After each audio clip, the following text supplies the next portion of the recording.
Terence Crawford calling out Canelo. You know, I don't like that fight. Why not? I don't like that fight. It's just too much weight, you know. And he had a close fight with the last guy he fought, Terence, because this guy was big and he was awkward. He was really awkward. He shouldn't have fought that guy. How good is Crawford? Crawford is amazing, not just good. He's amazing, and he said the same thing about you. Thank you, Terence. But I think he should be in the book for really? Is that good? How to learn boxing, you know? Really? He's a very good fighter. Yeah, I like to watch his fights. Hey, so Mike Tyson out here, basically saying this Canelo versus Crawford thing, he ain't buying the ticket for that ride. And honestly, I feel him. Bud walking up that much in weight is like bringing a pocket knife to a tank fight. Yeah, Crawford's slick, dangerous and got that soul view in 4 rounds energy. But Canelo at 168 is built like a man who wrestles refrigerators for cardio. And you're the hottest fighter in the world right now. Fight me, help me make some money for my family. You know, these guys are too much ego. Yo, brother, help me make some money for my family. You know, Spence and Crawford fought. Thank you, brother. Now they both to separate banks. They're happy. It's not about skills here, it's about physics. And physics don't care how good your jab is. And if Canelo wins, folks will say, yeah, but you were 20 pounds heavier. And if he loses, oh boy, boxing Twitter will break in half. This fight is either history making or a giant why'd we do this, waiting to happen. And you know if Tyson's shaking his head, somebody better think twice before signing that contract. I just think if Canelo was using the jab effectively, hard, the guy wouldn't have been able to come in because the guy was coming in because he wasn't worried about Canelo's jab. So he got more aggressive and he got brave. If he's not jabbing, he has no defense. If he's not going to jab, the guy's going to walk right in on him like he did.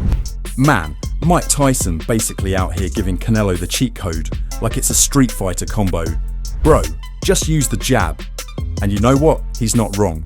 If Canelo actually pumps that jab against Crawford, that fight's a whole different story, but without it, Bud's just gonna moonwalk into range like he's auditioning for a boxing version of Smooth Criminal and start cooking. Tyson talking about using the jab like it's a fire extinguisher in a kitchen fire. And right now, Canelo's been letting the whole stove burn. If Canelo would have used his jab, I was discussing with my wife, he's not using his jab. And then the next round, I saw him using his jab some, so his corner must have been telling him the same thing. And I believe if he used his jab, it would have been a different fight. We all know Crawford ain't gonna just stand there. He's gonna slip, slide, and hit you with a guess which hand I'm using special. If Canelo don't keep that jab sharp, Bud's gonna turn him into a highlight reel before round 8. And let's be real, once Crawford smells blood, he turns into that neighbour who borrows your tools and never gives them back. He's keeping that W. You jab or you get dragged. Simple as that. And what's the different ways that you set your jab up? Well, you know, you can set your jab up a lot of ways. You know, you can move your jab all the way around. You know, you want to touch the shoulders, you want to touch the hands. You know, I'll feint, jab you, feint. You know what I mean?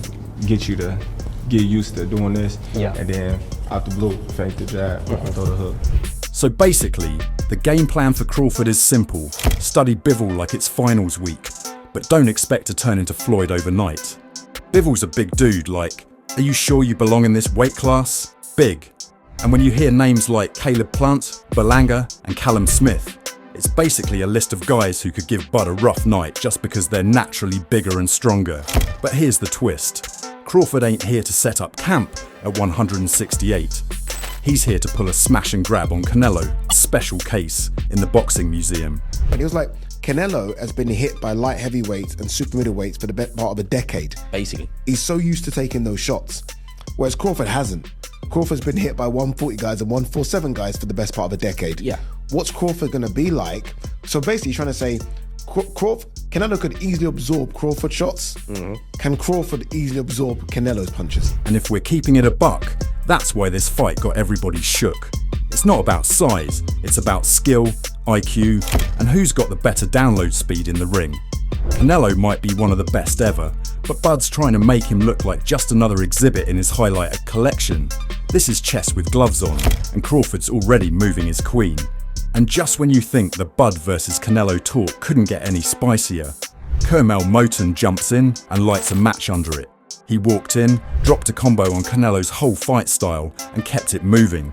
Calling Canelo more one-dimensional is wild, like saying your favourite restaurant only serves one dish and you're already tired of it. Canelo versus Terence Crawford. Who you got, champ? I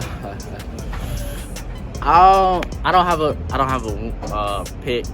I feel like I'm a root for Crawford, and so I just feel like Crawford is more multi-dimensional. He's basically putting Bud on that Swiss Army knife level, can move, can bang, can box, can improvise, while Canelo's over there loading the same counterpunch he's been throwing for years. And the way Curmel's talking, you can tell he believes Bud's speed is going to be the cheat code here, that on his toes stuff.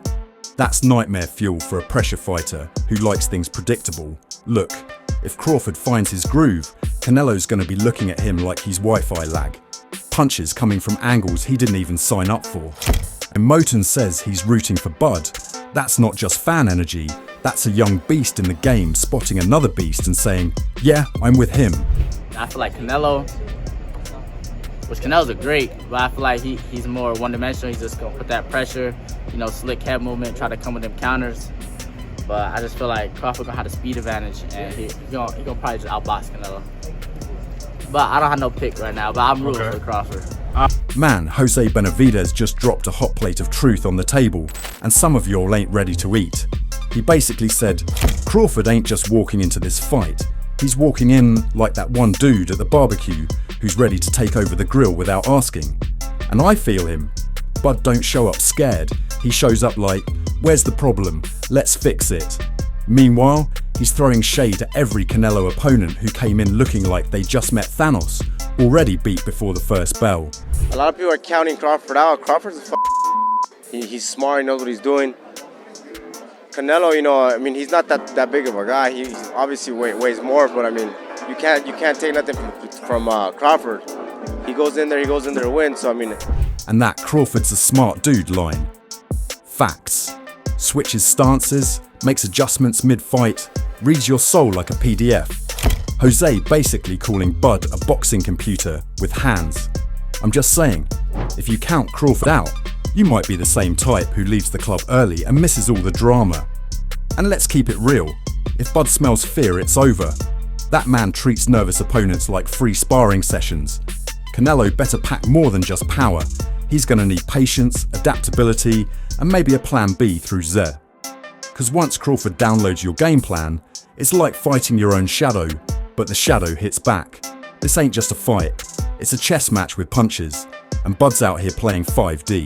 The thing with him, he adjusts. He's a smart motherfucker. He adjusts. He's not only does he switch from southpaw to orthodox, but he's just a smart. He has a high IQ in boxing, and that's what I feel like. All these fighters that go in there to fight Canelo, they already go in there scared, is what I believe. Crawford's gonna go in there to fuck. Not gonna go in there to fucking. So Canelo Alvarez is a walking highlight reel of patience, precision, and pure fight IQ. He's the kind of fighter who doesn't just throw punches. He sets traps like a sniper, waiting for the perfect moment to land that counter that makes the crowd gasp. His head movement is slick, his body shots are devastating, and he's got the discipline to stick to a game plan even under pressure. But Canelo's greatest weapon might be his composure. You never see him panic. He stalks, studies, and breaks you down piece by piece, turning a 12-round fight into a slow burn demolition job. And when the crowd thinks they've figured him out, he'll hit them with a new wrinkle in his game. He's built for the big nights under the bright lights, and he thrives when the stakes couldn't be higher.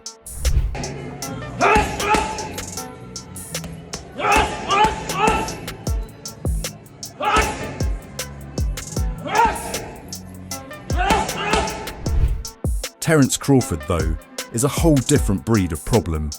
He's the ultimate shapeshifter in the ring, switching stances mid-round, adjusting to every style, and making elite fighters look like they just stepped out of the amateur ranks. Bud's mentality is ruthless. He doesn't just want to win, he wants to figure you out, dismantle you, and leave no doubt. His adaptability means there's no single blueprint to beat him. He's got speed to frustrate you, power to hurt you, and the ring IQ to make adjustments on the fly.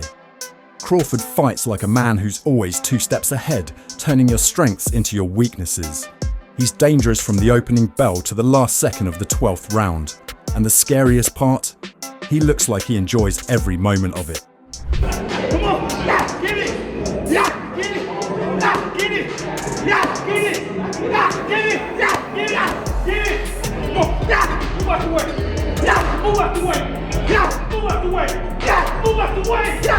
So what you think? Canelo's power or Bud's IQ? Who's taking this chess match with gloves? Drop your predictions in the comments, I'm reading them all. And if you're feeling the breakdown, hit that like, share it with your fight crew, and let's keep this boxing talk alive.